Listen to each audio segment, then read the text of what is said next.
जब मैक्स अपने कमरे में बैठा और अपनी प्रेमिका की निर्मम हत्या करने के बारे में गंभीरता से सोचने लगा तो वह कांपने लगा। हालांकि मैक्स ने पहले भी हत्याएं की थीं, लेकिन उसने केवल युद्ध में लड़ते हुए ही हत्याएं की थीं और जिन लोगों को उसने मारा था वे हमेशा पुनर्जीवित हो जाते थे, क्योंकि मैक्स ने कभी भी किसी को वास्तविक रूप से नहीं मारा था। उसके मन में यह विचार था कि वह बिना अपनी मानसिक स्थिति पर ज्यादा असर डाले ऐसा कर पाएगा। हालांकि वह गलत था, क्योंकि पिछले 2 घंटों में उसने 3 बार उल्टी की, क्योंकि वह अपनी प्रेमिका का गला घोंटकर या चाकू मारकर हत्या करने की योजना के बारे में सोच रहा था। हालांकि ड्रैक्स ने कुछ नहीं कहा, लेकिन उसने बच्चे की दयनीय स्थिति को देखकर गहरी आह भरी, जो केवल एक इंसान को मारने के बारे में सोचने मात्र से पैदा हुई थी, न कि वास्तव में उसे मारे जाने से। यही वह बात थी जिससे ड्रैक्स को मैक्स में डर था। वह उन क्षेत्रों में बहुत अच्छा था जहां वास्तव में इसकी जरूरत थी, और उसमें ब्रह्मांड के कानून और व्यवस्था को अपने व्यक्तिगत लाभ के लिए बाधित करने में सक्षम व्यक्ति बनने के लिए आवश्यक हत्यारा प्रवृत्ति नहीं थी। ये परीक्षा मैक्स के लिए बहुत कठिन थी। ड्रैक्स ये बात अच्छी तरह जानता था। हालांकि अनुभवी आई ये भी जानता था कि मैक्स के अंदर के बचपने को खत्म करना और उसे वास्तव में एक ऐसा आदमी बनाना जरूरी था जो अपने लक्ष्यों को बिना रुके और किसी भी कीमत पर हासिल कर सके। मैक्स को अपनी असलियत का एहसास तब हुआ जब उसने पुलिस के सामने अपनी बेगुनाही साबित करने की योजना बड़ी बारीकी से बनाई। उसने अपने मन में कई मनगढ़ंत दृश्य बनाए, जिनमें उसने अपनी मृत प्रेमिका के खिलाफ खुद पुलिस को फोन किया और दोषारोपण करके निर्दोष दिखने की कोशिश की।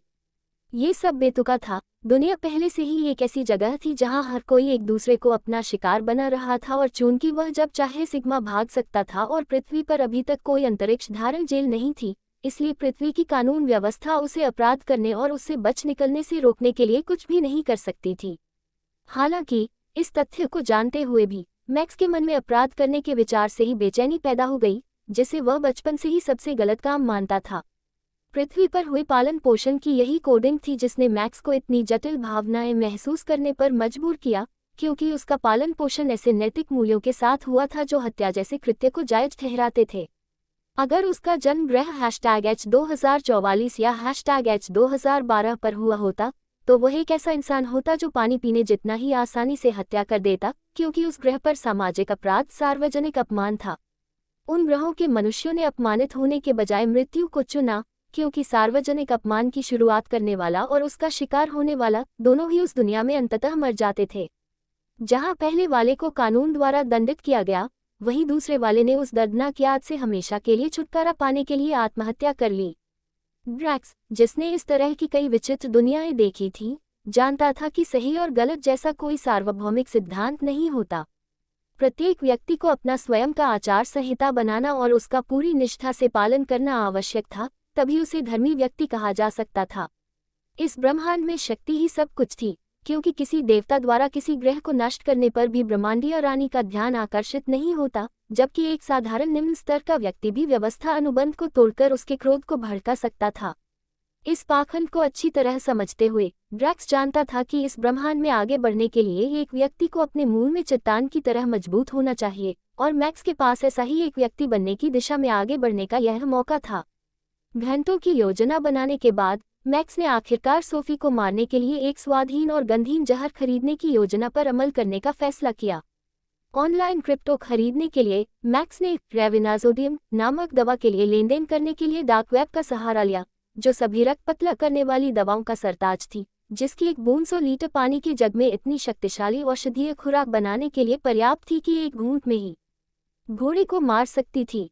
यह एक कठोर और दर्दनाक मौत थी, क्योंकि हृदय द्वारा रक्त को तेजी से पंप करने के कारण रक्त वाहिकाएं फैलती चली गईं, जब तक कि रक्तचाप 270 के उच्च स्तर और 180 के निम्न स्तर तक नहीं पहुंच गया, जिसके बाद एक एक करके धमनियां और नसें फटने लगी और कई अंगों ने काम करना बंद कर दिया। यह मरने का एक दर्दनाक तरीका तो निश्चित रूप से था, लेकिन हत्यारे के हाथ साफ रखने के लिहाज से यह काफी कारगर साबित हुआ। कुछ घंटों बाद मैक्स को अपने दरवाजे पर एक भूरे रंग के बैग में 1 ml रेविनाजोडियम की एक शीशी मिली। मैक्स ने अपने दाहिने हाथ से शीशी को और बाएं हाथ से अपने गले में लटके हार को कसकर पकड़ लिया, क्योंकि उसने इस हत्या की योजना को अंजाम देने का दृढ़ निश्चय कर लिया था। ये निर्णय लेते हुए कि पिछले जन्म में उसके खिलाफ किए गए उसके अपराध इतने जघन्य थे कि उन्हें मृत्युदंड दिया जाना चाहिए, मैक्स ने अपने सेलफोन पर उसका नंबर डायल करते हुए योजना को अंजाम देने का फैसला किया। अंगूठी अंगूठी अंगूठी अंगूठी, देखो आखिरकार मुझे याद करने वाला कौन है। कैसी हो बेबी? फोन के दूसरी तरफ से एक चुलबुली आवाज आए और मैक्स ने बड़ी मुश्किल से अपनी घृणा को काबू में रखा। अच्छा बच्चा, चलो आज साथ में खाना खाते हैं, मैक्स ने यथासंभव शांत भाव से कहा। हालांकि उसे खुद इसका एहसास नहीं था, लेकिन उसकी सांसें पहले से ही काफी तेज और अनियमित थीं। ठीक है, मेरे घर या तुम्हारे? सोफी ने पूछा। 9 बजे मिलते हैं, फिर मिलते हैं, मैक्स ने कॉल काटते हुए जवाब दिया। फोन को एक तरफ फेंककर मैक्स ने अपनी सांसों को स्थिर किया। अब उसके पास रात होने तक इंतजार करने के अलावा कोई चारा नहीं था। रात 9 बजे, द अपसाइड अर्थ। मैक्स ने गहरे काले रंग की पैंट और काले रंग की गोल गले वाली टी शर्ट पहनी हुई थी जब वह सोफी से रात के खाने पर मिलने गया था। उसने गहरे रंग के कपड़े इसलिए चुने थे ताकि गलती से खून के धब्बे लग जाने पर उन्हें छिपाया जा सके। सोफी के घर जाते समय वह कैमरे से अपना चेहरा छिपाने के लिए सतर्क था, और जब भी वह स्ट्रीट लाइट पर लगे किसी कैमरे के पास से गुजरता तो अपना सिर नीचे करके सड़क के फुटपाथ की सुंदरता को निहारता रहता था। सोफी के घर पहुंचकर मैक्स ने घंटी बजाने से पहले एक गहरी सांस ली और साथ ही एक नकली मुस्कान भी बिखेरी, क्योंकि सोफी ने घंटी का जवाब दिया था। मैक्सी, तुम बहुत आकर्षक लग रहे हो, मुझे तुम पर काला रंग बहुत पसंद है, सोफी ने मैक्स को देखकर मुस्कुराते हुए कहा। सच कहें तो मैक्स का शरीर काफी एथलेटिक था और चेहरा भी सुंदर था, इसलिए काले रंग के पूरे कपड़े पहनने से उसे वह बैड बॉय वाला अंदाज मिलता था जो लड़कियों को पुरुषों में आकर्षक लगता है। तुम भी, मैक्स ने सोफी के गाल पर एक चुंबन देते हुए अपनी मुस्कान को टूटने से रोकने की पूरी कोशिश करते हुए कहा। दोनों अंदर गए और किशोरों की सामान्य नोकझोंक शुरू हो गई क्योंकि सोफी ने मैक्स की तारीफ करना शुरू कर दिया। मैक्स के दिल में जटिल भावनाएं उमड़ रही थीं। सोफी को देखकर अब उसे यह समझना लगभग असंभव लग रहा था कि यही वह महिला है जिसने पहले अवसर मिलते ही एक बेहतर आदमी के लिए उसे पल भर में छोड़ दिया था। जिस तरह से वह अपनी आंखों में चमक के साथ मैक्स को चिढ़ाती और उससे छेड़छाड़ करती थी, उसे देखकर आसानी से यह अंदाजा लगाया जा सकता था कि वह मैक्स से बहुत प्यार करती है। सोफी लगातार तरह तरह की बातें करती रही और मैक्स चुपचाप बैठा रहा क्योंकि उसे इंसानों की चालाकी के स्तर को देखकर घृणा हो रही थी। भावनात्मक हेरफेर सबसे घटिया किस्म का हेरफेर था और सोफी जिस तरह से छल करने में सक्षम थी वह इतना उन्नत था कि यहाँ तक कि सुकुबी भी उसके सामने अपने कौशल पर शर्म महसूस करती। मैक्स की निगाहें सोफी के कमरे में चारों ओर दौड़ गईं, और हालांकि अपने पिछले जीवन में वह सोफी पर इतना ध्यान केंद्रित करता था कि उसे और कुछ भी दिखाई नहीं देता था, लेकिन इस बार सोफी के सुडौल शरीर में उसकी कोई दिलचस्पी नहीं होने के कारण वह उन चीजों को देख सकता था जिन्हें वह पहले नहीं देख पाता था। कमरे के कोने में कूड़ेदान में फूलों का एक गुलदस्ता ठूंसा हुआ था। गुलदस्ते में लाल गुलाब थे और चूंकि ये फूल उसने नहीं दिए थे, इसलिए निश्चित रूप से ये किसी और पुरुष प्रेमी ने दिए होंगे।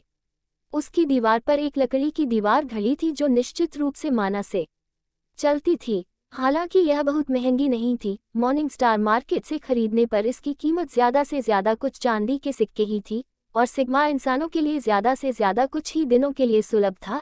ऐसे में किसी का उसे इतनी जल्दी यह घड़ी उपहार में दे पाना ये दर्शाता है कि उसके निश्चित रूप से ऐसे संपर्क थे जो हाल ही में नहीं बने थे बल्कि समय के साथ विकसित हुए थे। मैक्स, क्या तुम मेरी बात सुन भी रहे हो? मैक्स के होश में आते ही सोफी ने मुंह फुलाते हुए पूछा। अरे हाँ मेरी प्यारी, मैं तुम्हारी दीवार घड़ी की तारीफ कर रहा था। ऐसा लगता है कि यह माना से चलती है। मैंने सिग्मा मार्केट में भी ऐसी ही एक घड़ी देखी थी। क्या संयोग है ना? मैक्स ने मुस्कुराते हुए कहा, जब उसने देखा कि सोफी का चेहरा पीला पड़ गया है। एक पल के लिए मैक्स चुप रहा और सोफी भी चुप रही, क्योंकि वह मैक्स के हाव भाव से यह समझने की कोशिश कर रही थी कि क्या उसे किसी अफवाह का शक है या नहीं, लेकिन उसकी राहत के लिए वह हमेशा की तरह बेखबर लग रहा था। अरे हाँ, मैंने इसे स्थानीय दुकान से $5000 में खरीदा था, सोफी ने घबराकर जवाब दिया और जल्दी से विषय बदलने की कोशिश की, लेकिन मैक्स समझ गया। अरे नहीं, बूढ़े जो की दुकान से 5000 तो बहुत सस्ता है, मैं अभी उसे फोन करता हूँ। मुझे यकीन है कि मेरे भाई को अपने ऑफिस के लिए ये दीवार घड़ी बहुत पसंद आएगी, मैक्स ने बनावटी उत्साह भरी आवाज में कहा, जब उसने सोफी को पूरी तरह से पागल होते देखा। कोई ज़रूरत नहीं, तुम मेरी ले लो, सोफी ने कहा और उसके माथे पर पसीने की बूंदें साफ दिखाई देने लगी। अब मैक्स को उसके अपराध का पूरा यकीन हो चुका था, उसे और किसी पुष्टि या अपमान की जरूरत नहीं थी। सच्चाई तो यह थी कि वह उसके पतित होने से बहुत पहले से ही उसे धोखा दे रही थी और वह बस इस बात को देख नहीं पा रहा था। अपने पूरे जीवन भर मैक्स यही मानता रहा कि उसकी कमजोर मर्दानगी ही सोफी के लिए बेहतर मर्द चुनने का कारण थी। लेकिन अब मैक्स को सच्चाई पता चल गई थी। सोफी के बारे में सच्चाई इतनी जटिल नहीं थी कि वह सबसे अच्छे मर्द को चुने। वह बस एक झूठी और धोखेबाज कुतिया थी, और बस यही सच था। आपकी दयालुता के लिए धन्यवाद, मैं आपके खाते में 50,000 रुपये ट्रांसफर कर देता हूँ। मैक्स ने बात यही खत्म करते हुए अपना मोबाइल उठाया और लेन देन करने लगा। सोफी ने राहत की सांस ली और खाना गर्म करने का बहाना बनाया। तभी मैक्स ने वाइन लगाने में उसकी मदद करने का फैसला किया। सोफी ने खाना गर्म किया और मैक्स ने 2 गिलास रेड वाइन डाली और सोफी के खाने में शामिल होने का इंतजार करते हुए अपने कप से एक घूंट लिया। कुछ ही देर बाद दोनों ने मेज लगा ली और शराब पीते हुए और सिग्मा के बारे में बातें करते हुए रात के खाने का आनंद लेना शुरू कर दिया। जैसे ही सोफी ने गिलास से पहला घूंट लिया, मैक्स ने अपनी घड़ी में 5 मिनट का टाइमर शुरू कर दिया, क्योंकि उसके गिलास में मिलाए गए जहर को उसके रक्त प्रवाह में अवशोषित होने और असर दिखाने में लगभग इतना ही समय लगेगा। पहले 3 मिनट तक उसने सामान्य और सौहार्दपूर्ण व्यवहार किया, लेकिन जैसे ही 3 मिनट पूरे हुए, मैक्स अचानक मेज से उठ खड़ा हुआ और कूड़ेदान से गुलाबों का गुलदस्ता उठाते हुए कमरे के कोने तक चला गया। सोफी एक बार फिर भयभीत दिखी, लेकिन इससे पहले कि वह कुछ कह पाती, मैक्स ने गुलदस्ते से जुड़े टैग पर लिखी बातें पढ़ लीं। प्रिय सोफी, तुम दुनिया की सबसे खूबसूरत महिला हो, और जिस रात हमने पहली बार शारीरिक संबंध बनाए थे, तब से मैं तुम्हें अपने दिमाग से निकाल नहीं पाया हूँ। मैं आपको फूल भेज रही हूँ, इस उम्मीद में कि आप भी मुझे नहीं भूलेंगे। प्यार से, विली किंगस्टन। मैक्स ने सोफी की तरफ देखा। उसके चेहरे पर अभी भी मुस्कान थी और वह थोड़ा हंसने लगा। विल किंगस्टन, सच में जान, वो अब 56-57 साल के होंगे। उनकी बेटी तुमसे 1 साल छोटी है। हाँ हाँ। मैक्स, बात इतनी गंभीर नहीं है, वो लड़का मुझे परेशान कर रहा है। मैंने तो उसके दिए हुए फूल भी कूड़ेदान में फेंक दिए। मैं सिर्फ तुमसे प्यार करती हूँ। मैंने तुम्हें पहले इसलिए नहीं बताया क्योंकि मैं आज शाम खराब नहीं करना चाहती थी। सोफी ने कहा। उसकी आंखों में मगरमच्छ के आंसू आ गए, जिससे वह बेहद दयनीय और कमजोर लग रही थी। एक घड़ी जिसकी कीमत सिग्मा में पूरे 2 चांदी के सिक्के हैं। पूरे 2 चांदी के सिक्के जो मैं वहां 3 दिन गेम खेलकर भी नहीं कमा पाया, फिर भी एक आदमी ने तुम्हें ये तोहफा दिया। तुम वाकई एक प्रभावशाली खिलाड़ी होगे। मैक्स ने अपने हाथों में मौजूद माना रंग घड़ी की प्रशंसा करते हुए कहा, जबकि सोफी खुद का बचाव करने के लिए शब्द ढूंढने में संघर्ष कर रही थी। अपनी घड़ी पर नजर डालते हुए मैक्स ने देखा कि टाइमर में 4:22 बज रहे थे। लगभग 38 सेकंड बचे थे, इसलिए लगभग समय हो चुका था। सोफी अल्वारेज, तुमने मुझे बहुत लंबे समय तक मूर्ख बनाया है। तुम्हारे जैसी औरत के लिए अपने परिवार से झगड़ा करना मेरी मूर्खता थी। हमारे रिश्ते की पूरी अवधि के दौरान तुमने मुझे धोखा दिया है और तुमने मुझसे डेटिंग का बहाना सिर्फ इसलिए बनाए रखा क्योंकि इससे तुम्हें उच्च सामाजिक हलकों तक पहुंच मिलती है। मुझे अंधा बना दिया गया, मेरे साथ खिलवाड़ किया गया, मेरी भावनाओं के साथ खिलवाड़ किया गया और इस पूरे समय में आप लोग मजे करते रहे। यह उचित है, यह अच्छा है, लेकिन आज न्याय का दिन है, इसलिए अपने अपराधों की सजा भुगतने के लिए तैयार रहो। लेकिन आज न्याय का दिन है। मैक्स की बड़बड़ाहट सुनकर सोफी स्तब्ध रह गई, मानो उसकी दुनिया उसके चारों ओर ढह रही हो। मैक्स ने जो कुछ भी कहा वह बेशक सच था। वह काफी समय से मैक्स को धोखा दे रही थी। हालांकि उसने ये सुनिश्चित कर लिया था कि मैक्स को उसकी गुप्त जिंदगी के बारे में पता न चले, क्योंकि वह मुख्य रूप से मैक्स के पीछे पड़ी थी, जबकि बाकी सभी पुरुष उसके लिए केवल त्वरित लाभ प्राप्त करने का एक जरिया थे। सोफी ने उठकर मैक्स के पास जाने की कोशिश की, लेकिन जैसे ही उसने खड़े होने की कोशिश की, उसके पैर कांपने लगे और संतुलन खोकर वह धड़ाम से नीचे गिर पड़ी और उसका सिर खाने की मेज के किनारे से टकरा गया। उसके सिर से खून की एक पतली धार बह निकली जब उसने पाया कि मैक्स द्वारा उसके अफेयर का खुलासा करने पर उसकी छाती में दिल की धड़कन काफी तेज हो गई थी, और अब वह और भी तेज हो रही थी, क्योंकि जीवन में पहली बार ऐसा लग रहा था कि उसके दिल की मांसपेशियां बहुत तेजी से खून पंप करने के कारण दर्द कर रही हैं। पानी, पानी, मैक्स कृपया पानी दो, सोफी जमीन पर लौटते हुए बुदबुदाई। तभी मैक्स खाने की मेज तक गया और एक गिलास पानी भरकर जमीन पर लेटी सोफी के पास आया।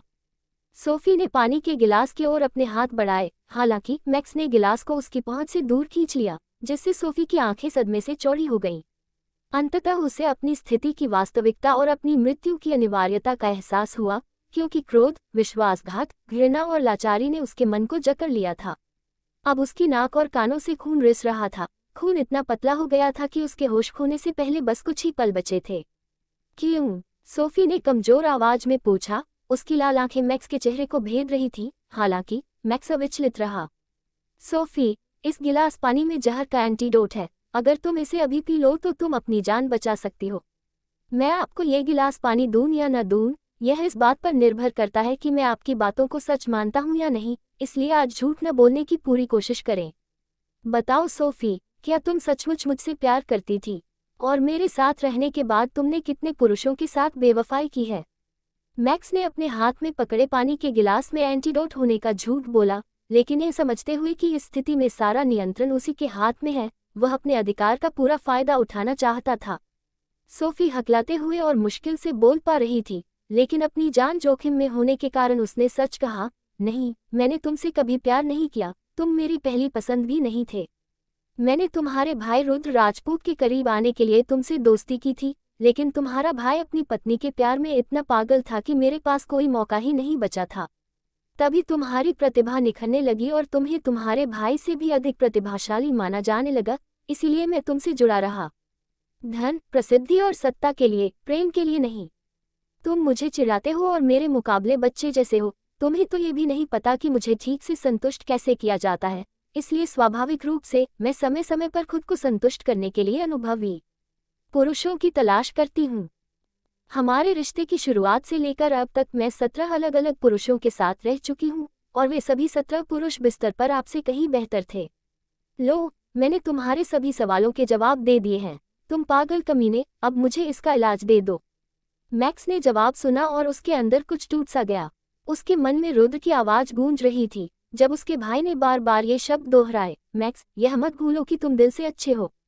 मैक्स ने अपनी आंखें बंद कर ली और एक आंसू बह निकला, लेकिन जब मैक्स ने अपनी आंखें दोबारा खोली तो उसके अंदर कोई डर या संदेह नहीं था, बल्कि केवल एक तीखी ठंडक थी। सोफी की आंखों में सीधे देखते हुए मैक्स ने सारा पानी उसके चेहरे के ठीक सामने फर्श पर डाल दिया, जिससे उसके बचने की आखिरी उम्मीद भी खत्म हो गई। नरक में मिलते हैं, कमीने, मैक्स ने कहा, और सोफी जोर जोर से चीखने लगी, मानो मैक्स द्वारा फर्श पर पानी डालने पर वह अपना आपा खो बैठी हो। वह कुत्ते की तरह बेताबी से फर्श से पानी चाट रही थी, हालांकि पानी में कोई विषनाशक नहीं था और यह सब एक धोखा था। कुछ ही क्षणों बाद मस्तिष्क में अत्यधिक रक्तस्राव के कारण वह बेहोश हो गई, और उसके कुछ क्षण बाद उसके शरीर के सभी छिद्रों से पसीने के रूप में खून बहने लगा और वह खून के एक बड़े फूले हुए गोले में बदल गई, मानो वह बिना स्पेससूट के अंतरिक्ष में चली गई हो। सिस्टम सूचना, आपने युद्ध क्षेत्र में एक इंसान को मार डाला है। आप लाइट फैक्शन के क्षेत्र में हैं और आपको इस हत्या के लिए कोई अनुभव प्राप्त नहीं होगा। आपका दृष्टिकोण तटस्थ से बदलकर कानूनी रूप से दुष्ट हो जाता है। आपके बदले हुए स्वभाव के कारण आपको ब्रह्मांड भर की पुलिस अधिकारियों के साथ परेशानी का सामना करना पड़ सकता है। सिस्टम टिप्पणी, एक बेहद घृणित व्यक्ति द्वारा की गई एक बेहद घृणित हत्या। शाबाश, आखिरकार तुम अपने असली स्वरूप को स्वीकार कर रहे हो। सिस्टम नोटिफिकेशन ने मैक्स को सूचित किया कि सोफी की आखिरकार मृत्यु हो गई है, और परिणामस्वरूप मैक्स के होठों से एक गहरी आह निकली। आज उसने निर्मम रक्त से एक इंसान की हत्या कर दी, और अजीब बात यह है कि उसे उतना भयानक महसूस नहीं हुआ जितना उसने सोचा था। अपनी मानसिक स्थिति का जायजा लेने पर मैक्स ने पाया कि वह अजीब तरह से शांत और संयमित था, मानो उसके सीने से कोई बोझ उतर गया हो। तुमने अच्छा किया, बच्चे। मैक्स की मानसिक स्थिति की स्थिरता देखकर ड्रैक्स प्रभावित हुआ। आज आपने एक कठिन विकल्प चुना, लेकिन आपने उस पर अमल किया और काम पूरा किया। जैसा कि मैंने वादा किया था, मैं अब अपना वादा निभाऊंगा और आगे की आपकी यात्रा में आपकी सहायता करूंगा और अग्नि अस्त्र के इस भाग की शक्ति को आपके उपयोग के लिए खोलूंगा। अब से तुम मुझे दादा ड्रैक्स कह सकते हो, क्योंकि मैं तुम्हें अपना स्वामी नहीं मानूंगा और मेरा पोता होना ही तुम्हारे लिए उन ऊंचाइयों तक पहुंचने का सबसे अच्छा मौका है जिन पर तुम पहुंचना चाहते हो। अब आपने एक असाधारण बढ़त हासिल कर ली है और इसे मनाने के लिए ये रहे आपके पुरस्कार। टिप्पणी, खुशखबरी, आखिरकार वेब नॉवल से मेरी किताब के लिए अनुबंध का निमंत्रण आ गया है और मैंने इसी प्लेटफॉर्म के साथ विशेष अनुबंध करने का फैसला किया है। /// ये रहे आपके अर्जित पुरस्कार। ड्रैक्स ने मैक्स के हाथ में बंधे अग्नि अस्त्र कंगन पर लगे प्रतिबंधों को खोलना शुरू करते हुए कहा, जिससे मैक्स के पूरे शरीर में एक तीव्र दर्द फैल गया, मानो उसके शरीर के अंदर खून की जगह लावा बह रहा हो। अग्नि अस्त्र एक चमकीले नारंगी रंग में चमक रहा था, जो सूर्यास्त से ठीक पहले नग्न सूर्य के रंग जैसा दिखता था, और इससे एक तीव्र गर्मी निकल रही थी जो मैक्स की कलाई की हड्डियों को पिघलाने लगी। हथियार की दिव्य धातु मैक्स की बांह की हड्डी की जगह ले रही थी। इस पूरी प्रक्रिया के दौरान मैक्स को असहनीय दर्द का सामना करना पड़ रहा था, जैसा उसने पहले कभी महसूस नहीं किया था, और अगर ड्रैक्स उसे जबरदस्ती होश में न रखता तो वह अब तक कई बार बेहोश हो चुका होता। मैक्स दर्द से कराहता और चीखता रहा, लेकिन उसने खुद को मानसिक रूप से टूटने से बचा लिया और दृढ़ इच्छाशक्ति से दर्द को सहन किया। ऐसा लग रहा था मानो अनंत काल तक चलने वाली क्रूर यातना के बाद मैक्स को जलन की अनुभूति कम होती महसूस हुई जब उसने देखा कि उसकी प्राकृतिक त्वचा उसके धातु के कंकालनुमा हाथ के चारों ओर ठीक हो रही है, और कुछ ही सेकंड में वह एक सामान्य दिखने वाले हाथ में बदल गई। सम्मिलन प्रक्रिया पूरी हो गई और मैक्स को अपने नए हथियार के बारे में सूचित करने के लिए एक सिस्टम नोटिफिकेशन मिला। सिस्टम सूचना, बधाई हो, आपने सफलतापूर्वक ड्रैक्स नामक सत्ता की मान्यता प्राप्त कर ली है और अग्नि अस्त्र के इस भाग की शक्तियों को खोल दिया है। पुरस्कार: 1/3 अग्नि अस्त्र अर्ध दिव्य बंधा हुआ। अग्नि अस्त्र नामक दिव्य हथियार का एक अंश, जिसे स्वयं अग्नि के देवता ने कई युगों पहले अपनी मृत्यु से पहले धारण किया था। विशेषताएं: इसमें fireball, fire blast, inferno, fire vault मंत्र स्थायी रूप से हथियार के अंदर संग्रहित होते हैं, जिनका उपयोग उपयोगकर्ता के माना पर बोझ डाले बिना किया जा सकता है। नोट: प्रतिदिन उपयोग की सीमा: fireball 1000, fire blast 10, firewall 10, inferno 3। मंत्रों की शक्ति का स्तर: शुरुआती स्तर, समय और मंत्रों में निपुणता प्राप्त करने के साथ इसमें सुधार हो सकता है। अग्नि आधारित किसी भी हमले में 1000% की वृद्धि। ये सभी अग्नि मंत्रों को सीखने की जटिलता को 90% तक कम कर देता है। आप अपनी वर्तमान स्तर की ताकत से 3 स्तर ऊपर तक के सभी अग्नि आधारित हमलों से अब प्रतिरक्षित हैं। सिस्टम टिप्पणी: तुम्हारे जैसे चींटी के लिए तो सचमुच एक अप्रत्याशित लाभ है। अग्नि अस्त्र की विशेषताओं को पढ़कर मैक्स स्तब्ध रह गया और चुप हो गया। यह एक अर्ध दिव्य श्रेणी का हथियार था, भले ही यह कुल हथियार का केवल 1/3 हिस्सा था, जिसमें अविश्वसनीय निष्क्रिय क्षमताएं थीं, जैसे कि बिना माना खर्च किए बुनियादी अग्नि मंत्रों का उपयोग करना और उसकी वर्तमान शक्ति स्तर से 3 स्तर तक अधिक शक्तिशाली किसी भी मंत्र से पूर्ण अग्नि प्रतिरक्षा प्रदान करना। यह उसकी कल्पना से भी कहीं बेहतर था, क्योंकि आखिरकार इस हथियार की मदद से वह 2 जन्मों में पहली बार जादू का इस्तेमाल कर सकता था। ड्रैक्स ने कहा, मैंने एक प्राचीन तकनीक का उपयोग करके हथियार को तुम्हारी त्वचा के अंदर गहराई में गाड़ दिया है, जिससे अधिकांश निरीक्षण मंत्रों से इसका अस्तित्व छिपा रहेगा। किसी भी बाहरी व्यक्ति को ऐसा लगेगा कि आप ही अग्नि मंत्रों का प्रयोग कर रहे हैं, क्योंकि आपको अग्नि जादू में विशेषज्ञता रखने वाले जादूगर प्रकार के खिलाड़ी के रूप में माना जाएगा। जब आप अग्नि अस्त्र के भीतर संग्रहित किसी मंत्र को बुलाने का प्रयास करते हैं, तो वह आपके दाहिने हाथ की हथेली से इस प्रकार प्रकट होगा मानो वास्तव में आपने ही उसे उत्पन्न किया हो, जबकि आप जैसे शक्तिहीन व्यक्ति के लिए यह असंभव होना चाहिए। इससे आपको व्यापक ब्रह्मांड में एक झूठी पहचान बनाने में मदद मिलेगी और आप अपने पिछले जीवन में झेली गई अपमान से बच सकेंगे। यदि आप थोड़ी सी भी माना शक्ति का उपयोग कर सकें, तो सबसे साधारण रूप से स्वाभाविक रूप से फेंका गया फायरबॉल भी अग्नि अस्त्र के प्रभाव से 1000 गुना अधिक शक्तिशाली T3 स्पेल ब्लेजिंग फायरबॉल में बदल सकता है। अफसोस की बात है, आपकी ऊर्जा की नसों की कमजोर स्थिति में आप इसे संभाल नहीं सकते। मैंने तुम्हारे लिए अपनी तरफ से पूरी कोशिश की है, बेटा। मैंने तुम्हें ईर्ष्या भरी निगाहों से बचाने के लिए हथियार छिपा दिया है। मैंने तुम्हें अग्नि मंत्रों का प्रयोग करने में सक्षम बनाया है ताकि दुनिया तुम्हें शक्तिहीन और बेकार समझकर उपहास न करे। मैंने तुम्हारी दयनीय शक्ति से 3 स्तर ऊपर तक अग्नि आधारित सभी जादू से तुम्हें प्रतिरक्षा प्रदान की है। ये साधन आपकी यात्रा में एक अच्छी शुरुआत देने के लिए पर्याप्त हैं। अब इन उपहारों का उपयोग आप कैसे करते हैं, यह आप पर निर्भर है। जब मैक्स ने अपने मन में एआई को बोलते हुए सुना तो वह स्पष्ट रूप से भावुक होकर रोने लगा। तभी ड्रैक्स ने गर्व से बात की। खुशी के आंसू उसकी आंखों से बहने लगे जब उसने आग के गोले वाले मंत्र का इस्तेमाल करके सोफी के कचरे के डिब्बे के अंदर रखे फूलों के गुलदस्ते को जला दिया। अधिकांश खिलाड़ियों के लिए यह कोई खास बात नहीं थी, लेकिन मैक्स के लिए एक भी जादू कर पाना ही सब कुछ बदल देने वाला साबित हुआ। इस छोटे से कृत्य से उसे जो आनंद मिला, उससे उसका दिमाग इस हद तक सुन्न हो गया कि वह पागलों की तरह हंसने लगा। मैक्स ने मन ही मन दादा ड्रैक्स को दिल से धन्यवाद देते हुए बार बार कसम खाई कि वह उन्हें निराश नहीं करेगा और कड़ी मेहनत करेगा ताकि एक दिन वह दादा ड्रैक्स के मिशन को पूरा करने में सक्षम व्यक्ति बन सके। ड्रैक्स के निर्देश पर मैक्स ने अपनी मृत प्रेमिका के शरीर को जलाकर राख कर दिया, जिससे उसके घर में आज किए गए अपराध का कोई निशान नहीं बचा, सिवाय जले हुए फर्श के। आज मैक्स ने अपनी किस्मत बदलने की दिशा में एक बड़ी छलांग लगाई थी, क्योंकि उसने एक ऐसे हथियार के साथ खुद को एकीकृत कर लिया था जो सचमुच देवताओं का एक उपकरण था। हालांकि वह इसकी वास्तविक शक्ति का केवल एक छोटा सा हिस्सा ही व्यक्त कर सकता था, लेकिन एक शक्तिहीन प्राणी के लिए यहाँ तक कि मन का उपयोग करने में सक्षम होने का भ्रम भी उसके दिल में एक अमर, कभी न बुझने वाली लौ जलाने के लिए पर्याप्त था। इस खुशी के मौके पर मैक्स ने अपने हरे रंग के पेंडेंट को कसकर पकड़ रखा था और सोच रहा था कि क्या हेज़रियल उसे बढ़ते हुए देख रहा होगा। ड्रैक्स ने मैक्स के व्यक्तित्व और यादों का गहराई से विश्लेषण किया और उस बच्चे के बारे में एक बात समझी, जो ये थी कि उसमें किसी एक परियोजना के प्रति ध्यान केंद्रित करने और प्रतिबद्धता की कमी थी। ड्रैक्स को अक्सर ये देखने को मिलता था कि मैक्स कोई प्रोजेक्ट शुरू करता था, प्रोजेक्ट के हर चरण की योजना बनाता था, लेकिन कभी भी योजना को पूरा नहीं करता था क्योंकि बीच में हमेशा कोई न कोई बाधा आ जाती थी। यह एक बहुत बड़ी समस्या थी जिसे ड्रैक्स को हल करना था, क्योंकि मैक्स को उसके काम पर ध्यान केंद्रित रखने का कठिन काम उसी के जिम्मे था। फिलहाल मैक्स का लक्ष्य अकादमी में दाखिला लेना था और अकादमी में दाखिला लेने के लिए उसे पैसे जुटाने की जरूरत थी, जिसके लिए उसे अपने स्टॉक में मौजूद सामान को बेचना था। इतने वर्षों तक सभ्यता से दूर रहने के कारण ड्रैक्स को आधुनिक व्यापार की जो भी समझ थी वह मैक्स की यादों से ही मिली थी, लेकिन तब भी वह समझ गया था कि गुमनामी में सामान बेचने की मैक्स की रणनीति पूरी तरह से फर्जी थी, क्योंकि वह प्रमुख पक्षों का ध्यान आकर्षित किए बिना टियर शून्य वातावरण में इतने बड़े पेलोड को अनलोड नहीं कर सकता था। यही कारण है कि मैक्स की याददाश्त के हर कोने का गहराई से विश्लेषण करने के बाद ड्रैक्स को इस समस्या का समाधान एक ऐसे संपर्क में मिला जो मैक्स के पास था, लेकिन उसने कभी इसका सही ढंग से उपयोग नहीं किया था।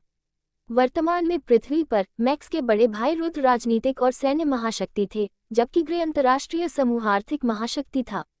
ग्रे इंटरनेशनल ग्रुप ने ही रुद्र के गिल्ड में तब निवेश किया था जब वह एक नौसिखिया गेमर था और वर्षों से संस्थापक एथन ग्रे और रुद्र के बीच की साझेदारी व्यापारिक साझेदारियों से एक गहरे भाईचारे में विकसित हो गई थी।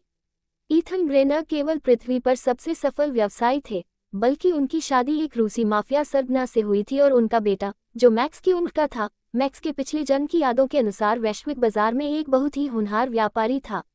इस जीवन में सिग्मा ने अभी शुरुआत ही की थी और उसे अभी बड़ी सफलता हासिल करनी थी, और ड्रैक्स को लगा कि मैक्स को आजीवन साझेदारी संबंध बनाने के लिए इस अवसर का लाभ उठाना चाहिए। ईथन ग्रे का बेटा क्रिश्चियन ग्रे मैक्स का बचपन का दोस्त था और उसका संपर्क नंबर होने के बावजूद मैक्स अपने पिछले जन्म में उससे मदद मांगने के लिए हमेशा बहुत स्वाभिमानी रहा था। ड्रैक्स का इरादा था कि मैक्स अपना सामान क्रिश्चियन ग्रे को दे दे और शुरू में ही उसके साथ साझेदारी कर ले, भले ही इसके लिए उसे 10% कमीशन देना पड़े, क्योंकि मैक्स के लिए बिना किसी परेशानी के अपना सामान बेचने का यही सबसे अच्छा तरीका था। क्रिश्चियन ग्रे न केवल अपने पिता के माध्यम से व्यापार जगत में अच्छी तरह से जुड़ा हुआ था, बल्कि वह अपनी मां के अधीन काम करने वाले गुंडों के माध्यम से भी बहुत शक्तिशाली था। वह एक कुशल व्यापारी था और बिल्कुल वैसा ही व्यक्ति था जो मैक्स को अपने लक्ष्यों के लिए आवश्यक धनराशि की व्यवस्था कर सकता था। मैक्स का एक अच्छा गुण ये था कि वह सुझावों और सलाहों के लिए खुला रहता था और दादा ड्रैक्स की बुद्धिमानी भरी बातों का वह सम्मान करता था, हालांकि वह किसी बाहरी व्यक्ति को अपनी संपत्ति का 10% भी देने से हिचकिचाता था। दादा ड्रैक्स के साथ काफी विचार विमर्श और गहन चर्चा के बाद उसने मुलाकात करने का फैसला किया, लेकिन उसने बुद्धिमानी से क्रिश्चियन से अपनी असली पहचान के साथ मिलने के बजाय एक छद्म नाम का इस्तेमाल करने का विकल्प चुना।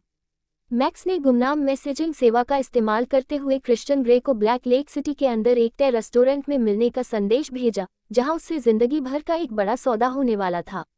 वहां वह चोरों के गिरोह का मुखौटा पहनकर अपनी पहचान छिपाए उसका इंतजार कर रहा था। मैक्स को इस बात का कोई अंदाजा नहीं था कि क्रिश्चियन ग्रे बैठक में आएगा या नहीं और क्या वह उसे गंभीरता से लेगा या नहीं, लेकिन जब वह ठीक समय पर बैठक में पहुंचा तो मैक्स को राहत मिली। मैक्स ने बैठक के लिए जिस स्थान का चयन किया वह एकदम चीनी शैली का रेस्तरां था, जहां गोबलिन के खून में मसालेदार सफेद ऑक्टोपस का मांस परोसा जाता था। यह एक बेहद बदबूदार व्यंजन था, लेकिन इसका स्वाद इतना लाजवाब था कि दुनिया भर में इसके कई प्रशंसक थे।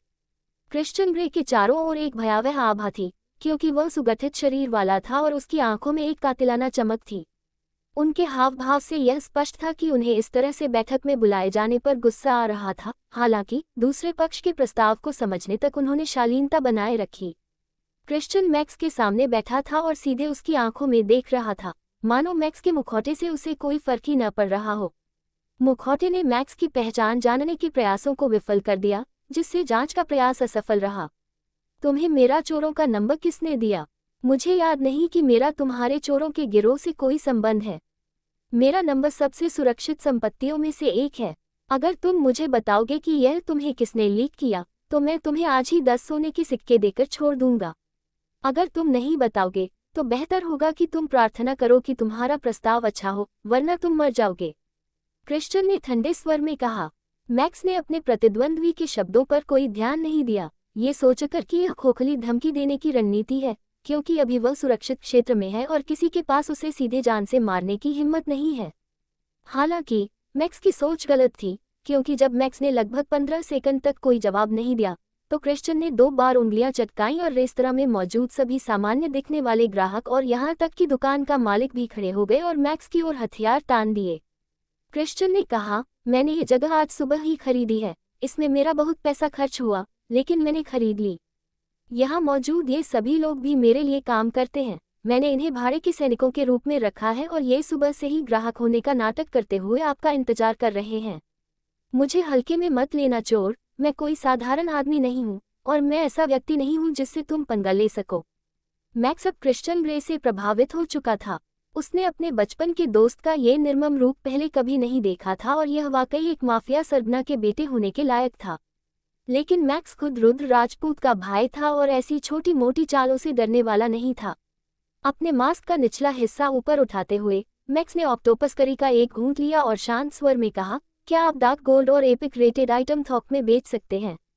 क्रिश्चियन ये सवाल सुनकर हैरान रह गया। इस क्षण तक वह ब्लैक लेक सिटी में अपना रास्ता बनाने के लिए कड़ी मेहनत कर रहा था, लेकिन उसे चांदी के स्तर की वस्तुओं की एक झलक तक नहीं मिली थी। काले सोने या महाकाव्य स्तर की वस्तुओं की तो बात ही छोड़ दें।